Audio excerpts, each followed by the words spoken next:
Doctor Mohammad Yunus কি দীর্ঘ সাধনার পরে পুণ্যবান, পবিত্র,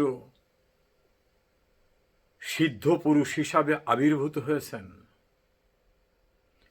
তার কি কোনো ভুল ত্রুটি নেই, কোনো অন্যায় অনিয়ম নেই? এ প্রশ্ন একজন আমাকে করলেন। পাশাপাশি তিনি বললেন, যেহেতু আমি আইন অঙ্গনের মানুষ, দুর্নীতি দমন কমিশনে ইউনূস এবং তার পারিষদের বিরুদ্ধে যত অভিযোগ দাখিল করা হয়েছে তা নজিরবিহীন। অতীতে কোনোদিন এত অভিযোগ কারো বিরুদ্ধে দাখিল হয়নি। টেলিভিশনের টকশো সহ বিভিন্ন জাতীয় গণমাধ্যমে তার দুর্নীতি, অনিয়ম, স্বজনপ্রীতি, স্বেচ্ছাচারিতা, বিভিন্নভাবে রাষ্ট্রের সম্পদ আত্মসাৎ, তহবিল তছরূপ করা, ক্ষমতার অপব্যবহার করার সুনির্দিষ্টভাবে বিশাল বিশাল যে সংবাদ ছাপা হচ্ছে, এগুলো কি ভিত্তিহীন? তিনি যে নিজের ক্ষমতার অপব্যবহার করে 666 কোটি টাকার রাষ্ট্রীয় ট্যাক্স, নিজের ট্যাক্স নিজেই মওকুফ করেছেন, এটা কি বৈধ? যা অতীতের ইতিহাসে কোনোদিন হয়নি যে দুর্নীতি দমন কমিশন কখনো কোনো মামলা দায়ের করার পরে প্রত্যাহার করে নেয়নি। ইউনূসের সেই মামলা তিনি ক্ষমতায় আসার পরে প্রত্যাহার করা হয়েছে। দুর্নীতি দমন কমিশন কার্যত সরকার বা রাষ্ট্রেরই তো একটা অংশ। সেই রাষ্ট্রের নির্বাহী প্রধান ছিলেন ইউনূস। সেটা কি বৈধ ছিল? হাইকোর্ট ডিভিশন যেখানে বলেছে তার ট্যাক্স ফাঁকি দেওয়া কোনোভাবে গ্রহণযোগ্য না, তাকে ট্যাক্স দিতে হবে, একটা অংশ তিনি ট্যাক্স দিয়েছেন, সেই মামলা গায়েব হয়ে যাওয়া, এটা কি বৈধ হয়েছে? ক্ষমতার অপব্যবহার করে নিজে গ্রামীণ বিশ্ববিদ্যালয়ের অনুমোদন, ডিজিটাল ওয়ালেট, ম্যান পাওয়ার বিজনেসের জন্য লাইসেন্স সহ অন্তত 26টি বিশেষ সুযোগ সুবিধা তিনি গ্রহণ করেছেন। এগুলো কি বৈধ ছিল? নিশ্চয়ই একটাও বৈধ না।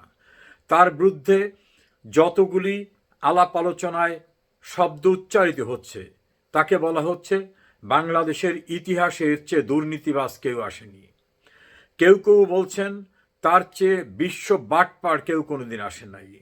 কেউ কেউ বলছেন তার চেয়ে নির্লজ্জ, দেশের স্বার্থ বিকিয়ে দেওয়ার মতো মানুষ কেউ আর আসেনি। কেউ কেউ বলছেন উনি নিজের স্বার্থ ছাড়া কিছুই বোঝেন না। সমস্বরে সকলে বলছেন উনি বাংলাদেশের স্বার্থ বিদেশিদের কাছে বন্ধক রেখে বাংলাদেশকে গোলামির চুক্তিতে আবদ্ধ করে গেছেন। প্রাজ্ঞ লোকরা বলছেন উনি অসাংবিধানিক ক্ষমতা দখল করে ক্ষমতার চর্চা করেছেন, কারণ দেশের সর্বোচ্চ আইন সংবিধানে প্রধান উপদেষ্টা বা উপদেষ্টা নামিক অথবা অন্তর্বর্তীকালীন সরকার নামে কোনো সরকারের অস্তিত্ব নেই। যে সরকারের অস্তিত্ব সংবিধানে নাই, যেটা আমার সর্বোচ্চ আইনেই নাই, তেমন পদবি ধারণ করে সেই পদবিকে ব্যবহার করে উনি রাষ্ট্রের ক্ষতি করে নিজের যে স্বার্থ সিদ্ধি করেছেন, এটা কি অনিয়ম নয়? ওনার উপদেষ্টারা যেভাবে টাকা আত্মসাৎ করেছে, ক্ষমতার অপব্যবহার করেছে, দুর্নীতি করেছে, জাতীয় দৈনিক সহ ইলেকট্রনিক মিডিয়ায়, অনলাইন পোর্টালে এবং বিভিন্ন বিশ্লেষকদের তথ্য উপাত্তে সব বেরিয়ে আসছে, এগুলো কি অমূলক ছিল?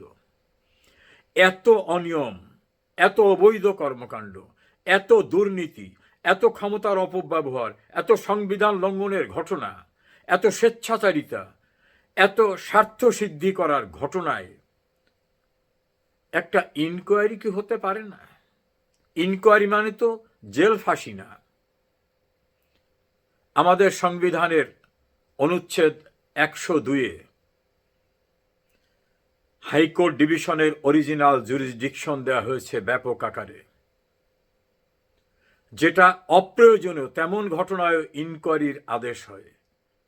ইউনূসের মতো এত বড় একটা দুর্নীতিবাজ, বিচার বিভাগ ধ্বংসকারী, সাংবিধানিক প্রতিষ্ঠান ধ্বংসকারী, রাষ্ট্রের স্বার্থ ধ্বংসকারী, রাষ্ট্রের স্বাধীনতা সার্বভৌমত্ব বিকিয়ে দেওয়া, দুর্নীতি দমন কমিশনকে ক্ষমতার অপব্যবহার করে দুর্নীতির মামলা প্রত্যাহার করতে বাধ্য করা সহ তার যে অপরাধ, সেই অপরাধের ইনকোয়ারি হবে না?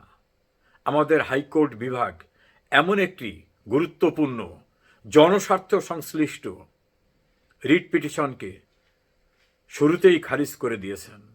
এই রিট পিটিশনের পিটিশনার মহসিন রশিদ বাংলাদেশের একজন খ্যাতিমান জ্যেষ্ঠ আইনজীবী। যিনি এই রিট পিটিশন মুভ করেছেন, তিনি বাংলাদেশের প্রখ্যাত একজন আইনজীবী, সাবেক এডিশনাল অ্যাটর্নি জেনারেল, সিনিয়র আইনজীবী জনাব খলিলুর রহমান। এত তথ্য উপাত্তর পরেও এই রিট পিটিশনটা সামারিলি রিজেক্ট করা কোনোভাবেই মেনে নিতে পারছি না। আদালতের সিদ্ধান্ত হয়েছে, অ্যাপিলেট ফোরাম আছে, কিন্তু প্রায় 40 বছর আইন পেশায় আছি, আইন অঙ্গনের সঙ্গে জড়িত। যখনই কোনো ক্রান্তিকাল আসে, যখন জনস্বার্থের প্রশ্ন আসে, যখন সংবিধানকে সমুন্নত করার প্রশ্ন আসে, যখন ন্যায় বিচারকে সমুন্নত করার প্রয়োজন হয়, তখন হাইকোর্ট ডিভিশন কেউ এগিয়ে না এলেও সুমোটো রুল ইস্যু করে তার উপর অর্পিত দায়িত্ব পালন করেন। এক্ষেত্রে সুমোটো রুলের প্রয়োজন ছিল না, যথাযথ একটি আবেদন ছিল। সেই আবেদনটির গ্রহণযোগ্যতা রুল ইস্যু করে শুনানির মধ্য থেকেও নির্ধারণ করা যেত। আমাদের হাইকোর্ট ডিভিশন অনেক সময় অপ্রয়োজনে অনেক কিছুতে ইন্টারফেয়ার করেছেন। রিট মেইনটেনেবল না এমন জায়গায় রিটের জুরিসডিকশনের এক্সারসাইজ করেছেন। কিন্তু এত বড় একটা জনস্বার্থ সম্পৃক্ত বিষয়ে হাইকোর্ট ডিভিশন কগনিজেন্স নিলেন না। কেউ কেউ সামাজিক যোগাযোগ মাধ্যমে অভিমত ব্যক্ত করেছেন, বিচার বিভাগের স্বাধীনতা, স্বকীয়তা আমরা কি দৃশ্যমান দেখছি, নাকি বিচার বিভাগ নিজেরাই নিজেদের স্বকীয় অবস্থানটাকে সংকুচিত করছেন? এই প্রশ্ন কিন্তু ব্যাপক আকারে আইন সংশ্লিষ্ট শুধু নয়, সাধারণ মানুষের কাছে বিশাল প্রশ্নের সৃষ্টি করেছে। এটা কাম্য ছিল না। হাইকোর্ট বিভাগের পিকুইনারি জুরিসডিকশন সংবিধানের 102 অনুচ্ছেদে যা দেওয়া হয়েছে তা আপিল বিভাগকেও দেওয়া হয়নি। যারা বিচারপতি হয়েছেন, দায়িত্বপ্রাপ্ত হয়েছেন, তারা যে শপথ নিয়েছেন সাংবিধানিক দায়িত্ব পালনে, তারা ভয় ভীতি অনুকম্পাকে গ্রহণ করবেন না, অর্পিত দায়িত্ব পালন করবেন। আমরা কি তা বাস্তবে দেখতে পাচ্ছি? আমাদের প্রত্যাশা পূরণ হচ্ছে কিনা, এই প্রশ্ন কিন্তু এখন সকলেরই। হাইকোর্ট বিভাগ অতীতে অনেক গুরুত্বপূর্ণ সিদ্ধান্ত দিয়েছেন। ক্ষমতাসীনদের পার্লামেন্টের 300 এমপি করা আইনকে বাতিল করে দিয়েছেন। এটাই হাইকোর্ট বিভাগের প্রপার এক্সারসাইজ। কিন্তু অবৈধ ক্ষমতা দখল করা একজন ব্যক্তির ক্ষেত্রে যেটা দেখলাম, সেটা আমাদের আশাহত করেছে। এটা প্রত্যাশিত ছিল না। হাইকোর্ট বিভাগ তার উপরে অর্পিত দায়িত্ব পালন করলেন কিনা, সে প্রশ্ন কিন্তু ভীষণভাবে সামনে এসে পড়েছে।